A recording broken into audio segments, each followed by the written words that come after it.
Hello everyone. So today we will again solve a problem which is related to a non-congruent force system.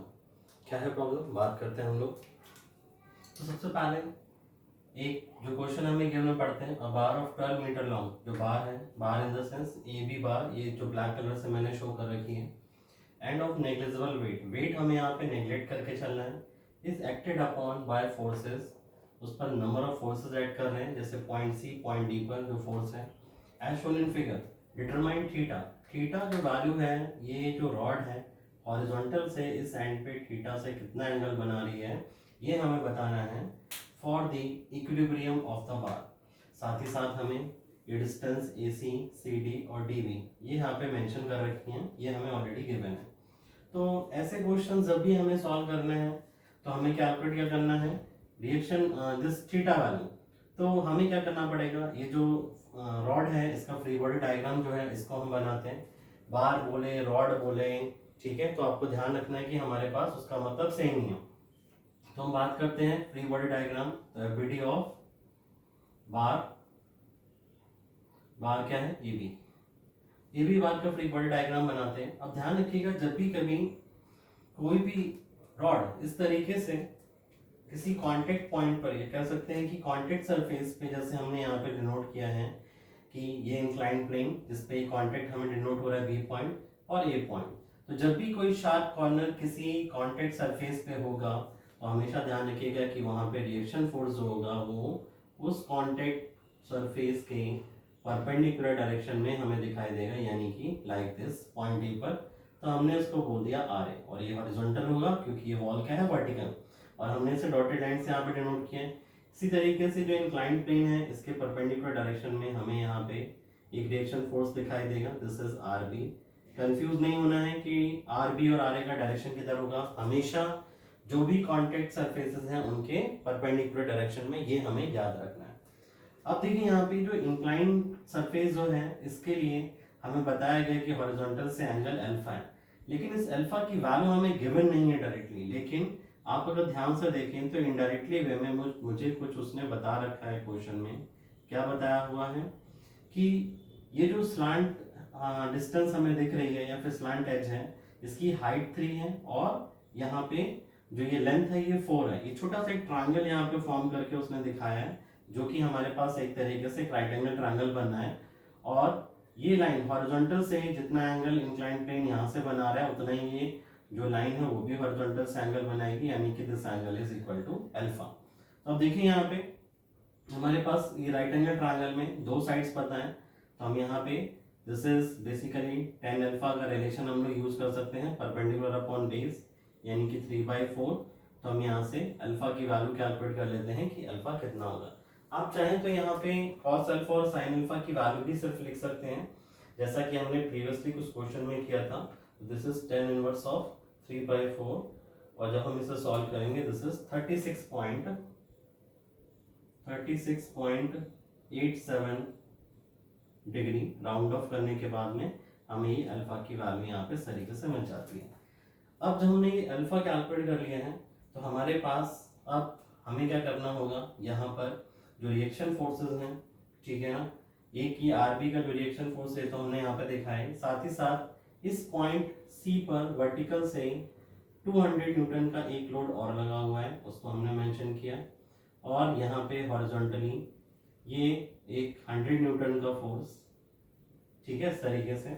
अब हम बात करते हैं angles को find out करने की। तो आप ध्यान से देखिए, ये जो बी पॉइंट है, इस बी पॉइंट पर हम क्या करते हैं, एक वर्टिकल डॉटेड और एक वर्टिकल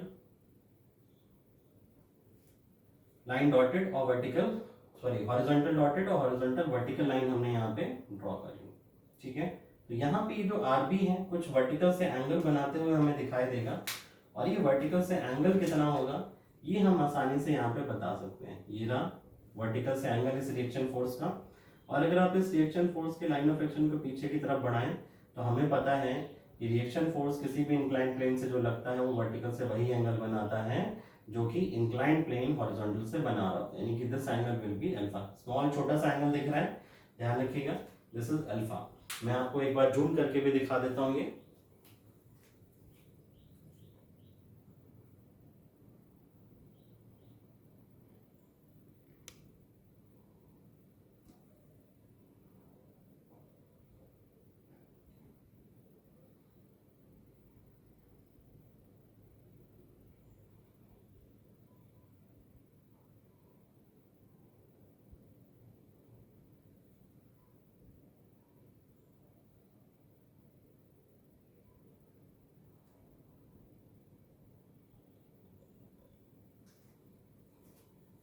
सो इस तरीके से जैसे आपने देखा ये एंगल अल्फा हमें पता है। अब देखिए कोई भी ऐसा फोर्स नहीं बचा जो हमारा वर्टिकल या हॉरिजॉन्टल से इंक्लाइंड हो।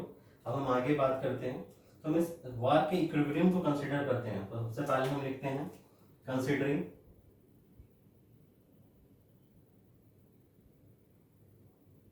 स्टैटिक इक्विलिब्रियम ऑफ बार। हम हॉरिजॉन्टल डायरेक्शन में पहले फोर्सेस को बैलेंस करते हैं और विद द साइन कन्वेंशन, जैसा कि मैंने मेंशन किया, एंड क्या हो जाएगा हॉरिजॉन्टल डायरेक्शन में फोर्सेस तो आर ए प्लस साइन के साथ, क्योंकि राइटवर्ड डायरेक्शन में सी पे कोई नहीं, डी पे माइनस साइन के साथ 100 न्यूटन, और साथ ही साथ इस आर बी का एक हॉरिजॉन्टल कंपोनेंट जो कि माइनस साइन के साथ होगा क्या, आर बी साइन अल्फा, और साइन अल्फा की वैल्यू कितनी है 36.87 डिग्री इक्वल टू 0। अब देखिए यहाँ से मेरे पास आर ए आर बी दोनों ही अननोन है, तो हमने इस इक्वेशन को एज इक्वेशन नंबर 1 बना के यहाँ पे ड्रॉप कर दिया। अब हम आगे बात करते हैं नेक्स्ट इक्विलिब्रियम इक्वेशन जो है summation F Y equal to 0। Vertical direction में फोर्सेस को बैलेंस करते हैं with the sign convention plus minus, और बीच में हमने ओरिजिन डिनोट किया, इंप्लाइज का सिंबल लगाइए। अब ध्यान से देखिए वर्टिकल डायरेक्शन में हम फोर्सेस को बैलेंस करेंगे, ए पे कोई वर्टिकल फोर्स नहीं, सी पॉइंट पर -200 डाउनवर्ड डायरेक्शन में, इसलिए माइनस साइन के साथ हमने डिनोट किया। डी पे कोई हॉरिजॉन्टल फोर्स नहीं, डी पे जैसे ही हम जाएंगे तो हमें पॉजिटिव साइन के साथ आर बी कॉस अल्फा, ठीक है, ये कंपोनेंट दिखाई देगा, और कॉस अल्फा की जो वैल्यू, अल्फा की जो value this is 36.87 degree equal to 0। और जब हम यहाँ से सॉल्व करेंगे we will get alpha sorry R B, क्योंकि ये इक्वेशन सिर्फ आर बी में नोन है तो हम यहाँ वैल्यू कैलकुलेट कर लेते हैं। तो this is 200 divided by what, cos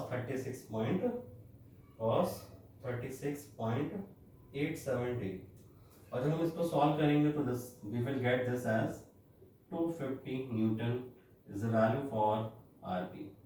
जैसे ही हमें आरबी का ये जो फोर्स मिला, इसके बाद अगर हम इक्वेशन नंबर 1 चेक करें तो from equation 1 we can write down the value for R A which is equal to 100 plus R B यानी कि 250 and multiplied by sine 36.87 degree, and this is also 250 newton, यानी कि दोनों and पे जो reaction forces हमें दिख रहे हैं उनकी वैल्यू हमारे पास यहाँ पे सेम हो जाएगी। जो वैल्यूज हमें मिल रही हैं उनको सॉल्व कर लीजिए ताकि हमें क्वेश्चन सॉल्व करना आसान हो जाए। अब हम बात करते हैं मोमेंट इक्वेशन की। तो अभी तक मुझे थीटा कहीं पे दिखाई नहीं दिया, ठीक है, थीटा मुझे कहाँ मिलेगा, जो थर्ड इक्वेशन है हमारी मोमेंट इक्वेशन। और देखिए ध्यान से, अगर मैं ए पॉइंट के अबाउट मोमेंट इक्वेशन लिखता हूँ तो मुझे इस आर बी को दो कॉम्पोनेंट में रिजॉल्व करना पड़ेगा, क्योंकि डायरेक्टली आर बी की वैल्यू पॉइंट ए से फाइंड आउट करना आसान नहीं होगा। तो हम यहाँ पे क्या कर रहे होंगे, वैलेंस थ्योरम को यूज कर सकते हैं। लेकिन हम क्या करते हैं यहाँ पे बी पॉइंट के अबाउट अगर मैं मोमेंट लूँ तो आप देखिए क्वेश्चन को सॉल्व करना हमें आसान हो जाएगा। क्यों आसान हो जाएगा, क्योंकि हमें वहाँ पे आर बी को फिर रिजॉल्व करने की जरूरत नहीं है। तो ये साइन कन्वेंशन के साथ हम यहाँ पे बात करते हैं 1 बाय 1 करके। अब ध्यान से देखिए कुछ फोर्सेस की हमें जरूरत पड़ेगी, तो हम एक डायग्राम जो है यहाँ साइड में ड्रॉ कर लेते हैं इस रॉड को in the form of a line, ठीक है। ये पॉइंट है ए, ये पॉइंट है बी। ये पॉइंट को हमने आगे एक्सटेंड किया इस तरीके से हॉरिजॉन्टली, और साथ ही साथ ये वर्टिकल डिस्टेंस भी हमने यहाँ पे ड्रॉ कर दी इस वन। अब देखिए ध्यान से, यहाँ पे कहीं पे एक पॉइंट है पॉइंट सी, और साथ ही साथ यहाँ कहीं पे एक पॉइंट है पॉइंट डी, और ये रॉड यहाँ हॉरिजॉन्टल से थीटा एंगल बना रही है, then the angle from horizontal this also be equal to theta. अब ध्यान से देखो आर ए का जब मैं मोमेंट लूंगा इस पॉइंट के अबाउट तो क्या हो जाएगा क्लॉकवाइज, तो this is R A with the positive sign into distance कितनी हो जाएगी यहाँ से यहाँ तक, परपेंडिकुलर डिस्टेंस, इसका लाइन ऑफ एक्शन ये रहा, तो लाइन ऑफ एक्शन क्या होगा इस लाइन के अलाउंग, और परपेंडिकुलर डिस्टेंस ये वाली। रॉड की टोटल लेंथ मुझे पता है, हमें गिवन है this is equal to 12 metre. तो हम यहाँ पे ये जो वैल्यू है वर्टिकल निकाल सकते हैं। कैसे, ये हमारे पास थीटा है तो ये एक तरीके से क्या हो गया इस ट्रायंगल में बेस, ये क्या हो गया, साइन मतलब इन द सेंस परपेंडिकुलर, तो हम इसको आसानी से लिख सकते हैं 12 sine theta and this is 12 cos theta. अगर हमें जरूरत पड़ेगी तो देख लेंगे। तो दिस इज 12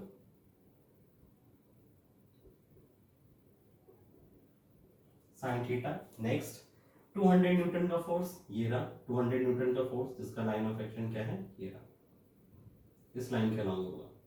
ठीक है, अब हमें एसी डिस्टेंस पता है, कितनी गिवन है 5। 12 में से हमने उसे माइनस करा तो 12 माइनस 5 कितना बचा 7। तो सी बी डिस्टेंस हमारे पास कितनी आ गई 7। अभी डिस्टेंस जब मेरे पास 7 है तो हमें क्या चाहिए, ये डिस्टेंस यहाँ पे। तो अगेन देखिए ये क्या है, इस ट्रायंगल में दिख रहा है बेस, तो this is 7 cos of theta. तो इस पॉइंट के अबाउट 200 एंटी क्लॉकवाइज मोमेंट देगा, तो multiplied by 200 into 7 cos theta. In the similar way 100 Newton का फोर्स, ये 100 न्यूटन का फोर्स, जिसका लाइन ऑफ एक्शन ये होगा और यहाँ पे 90 डिग्री एंगल बना रहा होगा। ठीक है ना, या फिर हम यहाँ पे बोल सकते हैं कि ये एंगल जो है, ये ट्रायंगल देख सकते हैं यहाँ पे।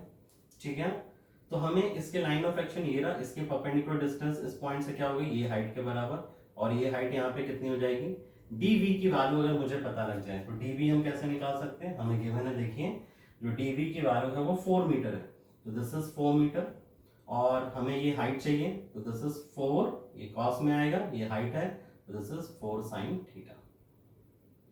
ठीक है ना, दिस इज 4 साइन थीटा। तो हम इसको लिख सकते हैं with the anti clockwise moment देगा, तो माइनस साइन के साथ 100 इंटू व्हाट, डिस्टेंस हमारे पास कितनी आ गई, ये जो डिस्टेंस हमने बात की थी, this is 4 sine theta, 100 times 4 sine theta equal to 0।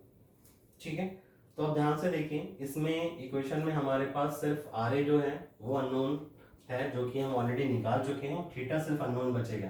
तो हमने क्या करा, यहाँ पे आर ए की वैल्यू पुट करी। तो ध्यान से देखिए, जैसे ही मैं आर ए की वैल्यू यहाँ पुट करूंगा, we can write this equation as 250 into 12 sine theta minus sine के साथ 200 इंटू 7 कॉस थीटा, और माइनस साइन के साथ 100 into 4 sine theta equal to 0। अब आप ध्यान से देखिए, अगर हम इस इक्वेशन को 100 से डिवाइड कर दें, तो आप ध्यान से देखो सभी जगह 100 हमें दिखाई दे रहा है, यहाँ डिवाइड करेंगे, दिस इज 2.5, और 2.5 को अगर हम 12 से मल्टीप्लाई करें, तो मैं देख लेता हूँ कितना मिलेगा हमें, this is 2.5 multiplied by 12 and this is 30। तो हम इसको लिख सकते हैं, यहाँ पे देखिए ध्यान से, दिस इज 30 साइन थीटा, और साथ ही साथ 100 यहाँ से चला गया, तो 7 और 2 कितना हो जाएगा, माइनस साइन के साथ 14 कॉस थीटा, और ये हमारे पास कितना बचा 4 sine theta with the minus sine, this is 4 sine theta equal to 0। 4 sine theta और 30 साइन थीटा सब्ट्रैक्ट करेंगे तो हमारे पास कितना बचेगा, 26 sine theta minus 14 cos theta equal to 0। अब यहाँ पे जो इक्वेशन आपको दिख रही है साइन थीटा और कॉस थीटा में, तो अगर हमें थीटा की वैल्यू चाहिए यहाँ से, तो हम क्या करते हैं, साइन के टर्म को एक तरफ रखते हैं, कॉस के टर्म को दूसरी तरफ ले जाते हैं, this will become 26 sine theta equal to 14 cos theta. ध्यान रखिएगा यहाँ से आगे कैसे हम इसको सॉल्व कर रहे हैं, आगे कई बार न्यूमेरिकल्स आपको ऐसे मिलेंगे जहाँ पे ये प्रोसेस आपको करने की जरूरत पड़ेगी। तो we can write this equation as sine theta divided by cos of theta equal to 14 by 26, 26 को हम इधर ले गए, and to the left we can write this as tan theta equal to 14 upon 26, और यहाँ से सॉल्व करके हम थीटा की वैल्यू कैलकुलेट कर सकते हैं, क्या हो जाएगा, this is tan inverse of 14 divided by 26 and this is 28.30, so this angle is 28.30 degree. ध्यान रखिएगा, मैं कोशिश करता हूँ एंगल्स या कोई भी डाटा जो है उसको 2 प्लेसेस तक राउंड ऑफ करने के लिए, लेकिन अगर कहीं पे प्लस माइनस थोड़ा बहुत अगर आंसर में जैसे हो रहा है आपका 28 की जगह 28.29 आ रहा है, 28 आ रहा है, तो हमारा आंसर जो है दैट इज करेक्ट। ओके, तो इस तरीके से आपने देखा कि किस तरीके से हम नॉन मैग्नेट फोर्स सिस्टम का जो प्रॉब्लम है उनको सॉल्व करते हैं। तो आज के लिए हम यहीं पर रुकेंगे और नेक्स्ट क्लास में हम इससे आगे कुछ और प्रॉब्लम को सॉल्व करेंगे। Thank you.